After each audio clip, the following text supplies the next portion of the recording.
the VCA Voice podcast. I'm your host, Dr. Marie Kerl. Our goal with the VCA Voice is to showcase how VCA Animal Hospitals is taking care of the future of veterinary medicine. We'll bring our purpose to life through meaningful conversations about care, our culture, and the communities we serve. On today's episode, I'm happy to welcome Dr. Susan Zobler. Dr. Zobler is a diplomate of the American Board of Veterinary Practitioners and is also a regional medical director for VCA Animal Hospitals. Hi, Susan. Welcome.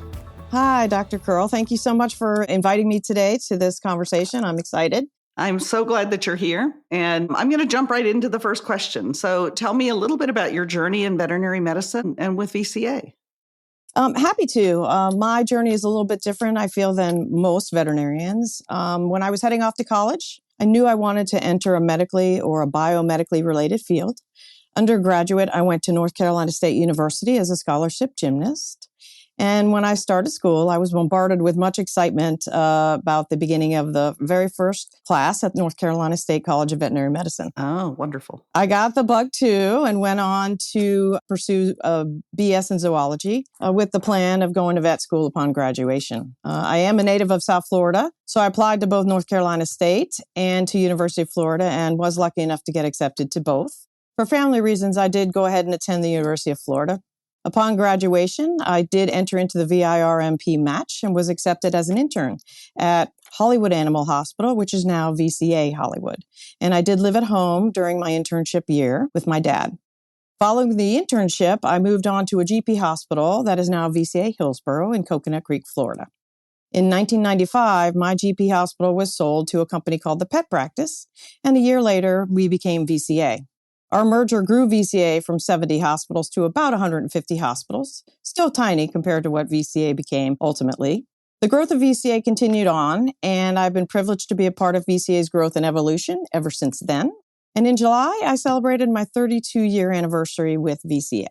Oh, excellent. I'm going to ask you one follow-up question to that because, as you know, I'm a big fan of internships. When you were a senior student or before then, why did you decide to do an internship as opposed to just going right into practice?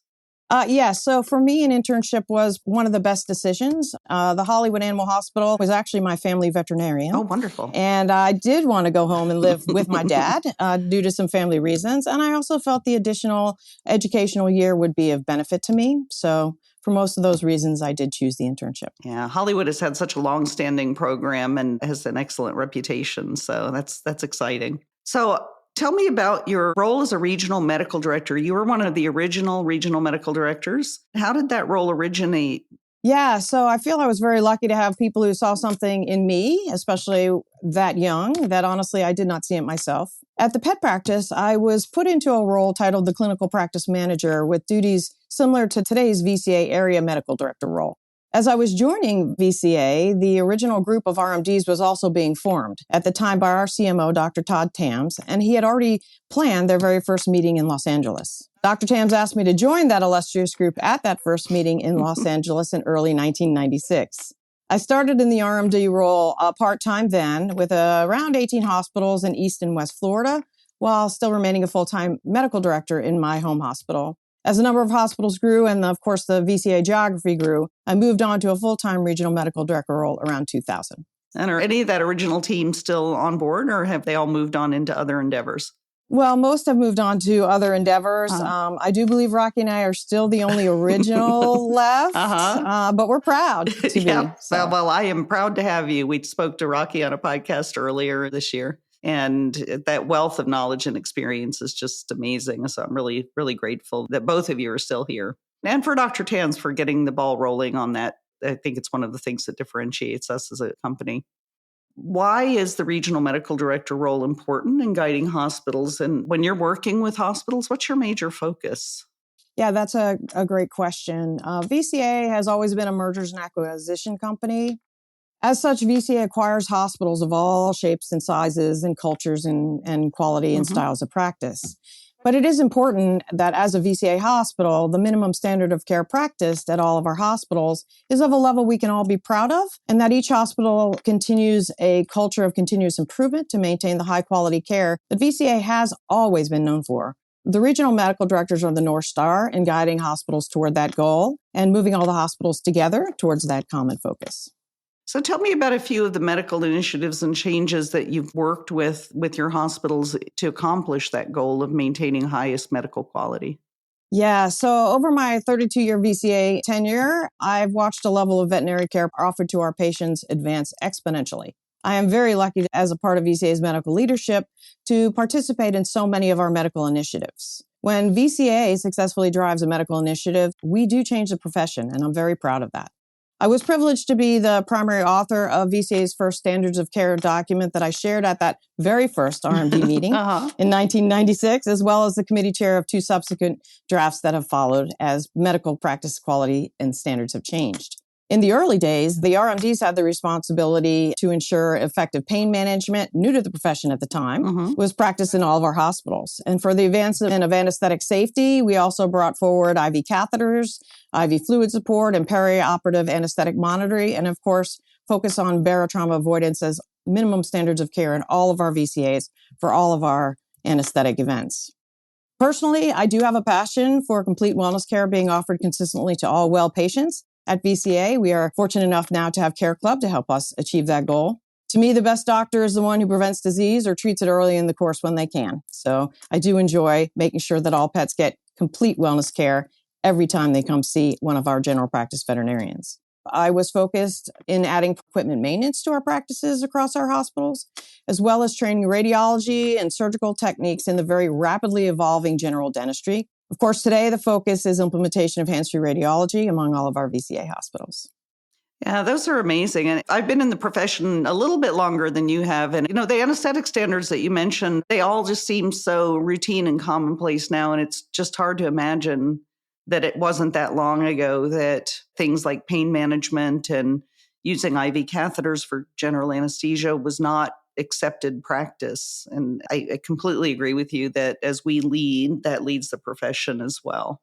So you have been a regional medical director both in primary care hospitals and now currently in specialty hospitals. Tell me about that transition and what is the difference in providing that service in each of those hospitals? Yeah, so over my tenure, I've worn many hats, including regional medical director for GP hospitals and specialty hospitals, as well as 8 years as both an ROD and an RMD for several hospitals. Today, I am the RMD for the East Coast Southern Geography Specialty Hospital Group. The RMD role in a general practice, to me, is to aid each veterinarian more individually to maximize their skill set and continuous growth potential, and also to help each GP hospital perform at maximal efficiency to provide exceptional medical care and client service.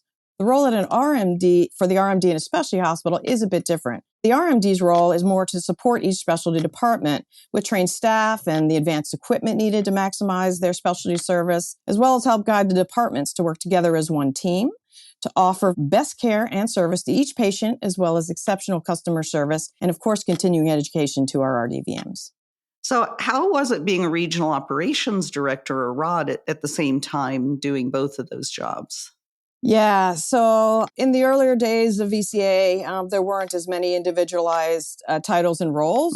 And so if you were there, you kind of took on that hat when you needed to. So we were fortunate enough in the earlier days, again, to be able to experience a lot of the business operations just out of need, and also being pretty much the support team that was on site at the time hospitals were acquired and then as they were operating. So when I went into the ROD role along with the RMD, it wasn't totally foreign to me. It would have been very hard if that had been the case and I had no experience. I did enjoy being the ROD and the RMD only because it made decision-making just that much easier. But it was, a lot of work and there are a lot of responsibilities on our RODs. And I do take my hat off to them now, having walked in their shoes. And I totally respect what they do.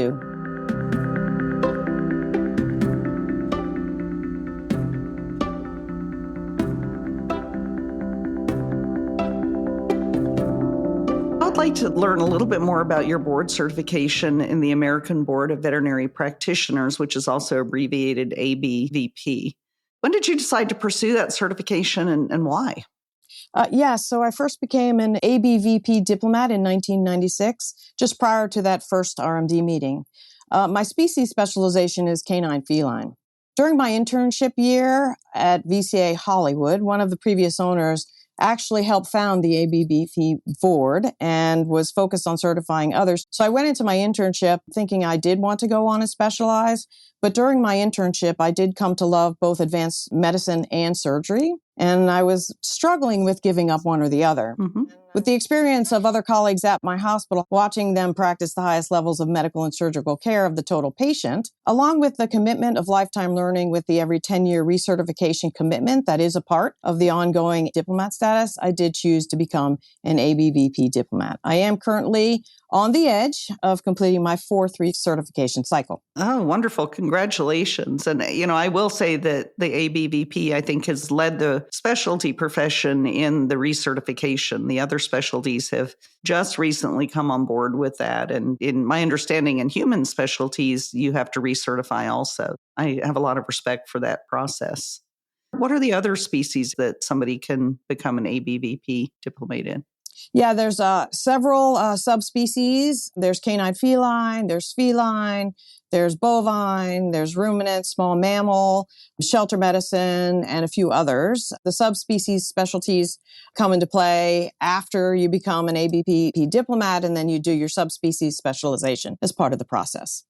So what's the process for becoming an ABVP diplomat? How does that vary from other specialty areas? Is it a difficult process? It is a difficult process. The ABVP is an AVMA recognized veterinary specialty organization. For certification, we actually have 11 recognized veterinary specialties. The applicants can choose to have a minimum of 4.5 years of experience in practice before submitting credentials and a minimum of 5 years post-grad experience before sitting for the certification exam. There is a residency pathway that is similar to other specialties. Mm-hmm. Applicants must complete a minimum of 3 years of postgraduate experience prior to sitting for the certification exam if they choose the residency path. Mm-hmm. Each subspecies certification has its own application requirements that you would then, of course, have to follow. The application process includes the required credentials, the applicant reference evaluation forms, as well as case summaries or publications. Upon successfully completing the application process, an applicant sits for the certifying exam. The path to certification is difficult, as with any specialty board, but as it is said, nothing worthwhile should be easy. So one of the things that I think really sets us apart is that pathway that somebody who is working in practice as a veterinarian can pursue this. And honestly, I think that's probably one of the things that makes it very difficult because as we both know, when you're in your working life, I think it's really difficult to carve out time to study and to do the advanced learning that's needed. What's the biggest stumbling block with people who are in the process to get through? The hardest part usually are the case studies or publications, getting those accepted so that you can then sit for the exam. Most of the time, if there's a stumbling block, it is usually at those submissions. But the ABVP board does offer mentorship in helping applicants get through that process. And so we can successfully get people through if they choose to pursue. You mentioned publication. Can you do either a publication or publications or case report? Yes, we've added publications. Many ABVPs are dual boarded. So they already have publications from their previous specialty certification. And so we have allowed publications to be entered into the process. Oh, that's really good news. I'm happy. I didn't know about that. I'm happy to know about that because I think they had a case report requirement in internal medicine that was dropped many years ago. And the process was difficult. And at the end of the day, it helped to actually clarify my clinical kind of thinking and case presentation, but it was painful to go through and try to find the right kind of case to do. So I'm happy to learn about the publication avenue for that. So how do ABVP diplomates add to our profession? Most veterinarians performing broad-based clinical practice are not board certified. The ABVP board certified veterinarian has demonstrated that they are capable of providing a level of clinical practice that is clearly superior to the norm of the profession. As with any specialty certification, we are the same people the day before we pass the exam as we are the day after. But certification does provide the practitioner the credibility of the expertise they have gained and that they will provide to the patients that they take care of. Excellent. So what can you tell me about the veterinary technician's role in helping in that advanced level of care? And is there an option for veterinary technicians to go alongside of veterinarians in the ABVP pathway? Yeah, so there is an advanced option for technicians. The VTS Veterinary Technician Specialty Group now offers the Academy of Veterinary Technicians in Clinical Practice with specialties in small animal, canine feline, small animal, just feline, exotic companion animal medicine, and production medicine. The ABVP board does support this effort whenever they request us to, and we're very proud to be part of that VTS specialty certification now.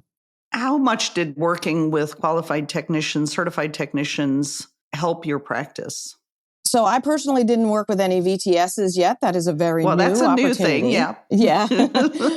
But in my experience, a certified technician or even a very, very well-trained veterinary assistant is the key to succeeding in what we do. They are essentially our right hand. And having a support person, again, whether it be a VA or a VTS, or an RVT, having someone who can help you move through your cases effectively and efficiently and prepare you and prepare the patients for all the procedures and examination processes that you're going to do and move you through quickly and efficiently is essential to succeeding and doing your casework well.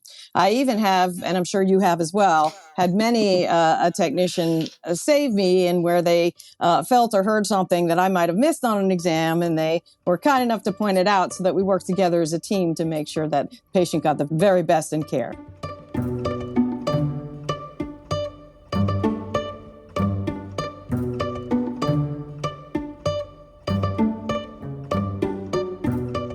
So, Susan, I'd like to talk now about the importance for all of those in veterinary medicine to have a life outside of work. Let's start with some of the stressors that are encountered by veterinarians and support staff when providing care for animals. Sure. Some of the stressors are certainly the highs and lows of the emotional care that we offer to our patients, especially in general practice, where you can move from a puppy to a euthanasia to a very sick patient, then right on the next room to a well patient. And the roller coaster of that emotion is something that does have to be managed, and it is learned over years so that you're not taking one room into the next room with you. Yeah, absolutely. Critically important. And the reason I'm asking this question is I know that you have some great non-work hobbies that we've talked about, and I'm hoping you'll share a little bit about those interests with our listeners, especially with regards to your travel and your amazing green thumb with orchids. Yeah, so I will say that it has taken me years to be able to not take work home with me if I have even yet achieved that goal. It's really, really important that we have people and pets and interests and things outside the work environment to share our attention with. You mentioned pets. What pets do you have? So I am a pug maniac. Okay. My very first pug was actually a congratulatory gift for getting into vet school. And I now have 4 pugs that live with me, number 9, 10, 11, and 12. That is not their name, but sometimes that's how I refer to them. And yes, I do enjoy them a lot, but they do keep me busy and distracted. So how does your gardening help with the stress control and being able to disconnect from work and have a mental break, I'll say? Yeah, so I have 2, I would call my major hobbies. I do, of course, love to travel, but I am passionate about growing orchids. I will say it started as a random recommendation by a friend, and I really grew to enjoy it. I was a little surprised that I did. But orchids can be both challenging and beautiful and rewarding. Blooming a cattleya, which is the corsage orchid that everyone is familiar with flowers as big as your hand, showering me with color for several weeks, It is very rewarding to watch your plants thrive and to watch them bloom. Unlike a rose, albeit very pretty, they only share for a day or so. An orchid will treat you for weeks and sometimes even a month or longer if you care for them right. I am lucky enough to live in South Florida with amazing weather. So with my RMD travel schedule, luckily, my orchid secret sauce is often benign neglect. So tell me about that. If we have listeners who have been struggling with orchids, about the benign neglect piece, how do you actually have orchid success if you're a beginner? Yeah, so many orchids actually do struggle or even die from overcare. So most of the orchids that people start out with are the hobby orchids that you buy at the grocery store, et cetera, or as a gift. And they'll come in a pot, and you want to water your plant and take good care of it. And also, sometimes you may not put it exactly where it loves to live in terms of sunlight.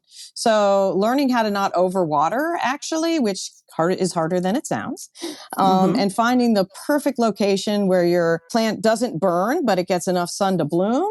It sounds strange, but it is the key to success. And once your orchid is happy, really doesn't need that much care for you to really be able to enjoy its blooms. Yeah, they're gorgeous. And with your travels, what's your favorite couple of places that you've been to? Yes, I'm very lucky. I do love to travel. In the past 6 years, I've actually been lucky enough to travel to Italy, Africa, Greece, and most recently, the UK, specifically Ireland, Scotland, and England. We randomly ended up in London 3 days prior to the coronation of King Charles this year. And as such, we countered rehearsals for the coronation.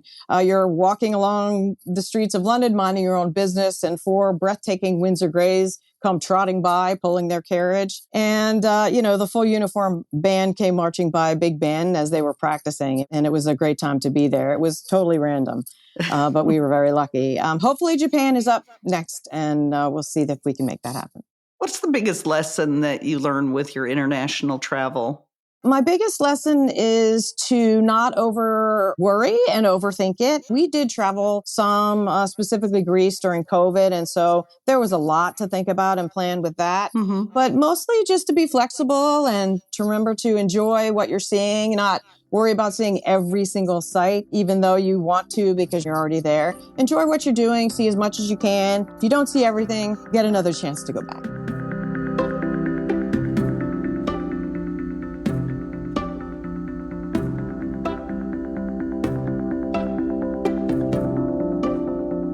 So, Susan, it's been an absolute pleasure to speak with you. We're nearing the end of our time together. Do you have any words of advice for those listening about how to sustainably manage a lifelong career in veterinary medicine? I have 2 things that I would love to share. I would say for those just starting out on their careers to remember that we all do become the product of our early mentors. When making early employment decisions, to remember that in the grand scheme of things, a few $1,000s will not change your life, even though you feel like it might at the moment, but choosing the wrong mentor or position will. So please choose wisely. For me, internship was one of the best decisions I ever made. It set me up for a lifetime of amazing practice quality and also a great way to maintain my own continuous improvement. I feel strongly my success, if I've had any, is due both to working hard, but also to not saying no when offered an opportunity, even if you're not sure what the opportunity actually is. The RMD role did not even exist when I was offered it. If I had declined the offer because of fear of not knowing or being unsure, my career would have looked very different. So be brave, don't be afraid. You're going to be better than you think you are, and just go for it. Oh, those are 2 excellent pieces of advice, and I fully agree with that. Thank you so much for your time. Thank you so much for your service as one of the original regional medical directors who stayed with the role, and I appreciate you every day, and I'm grateful to get to work with you.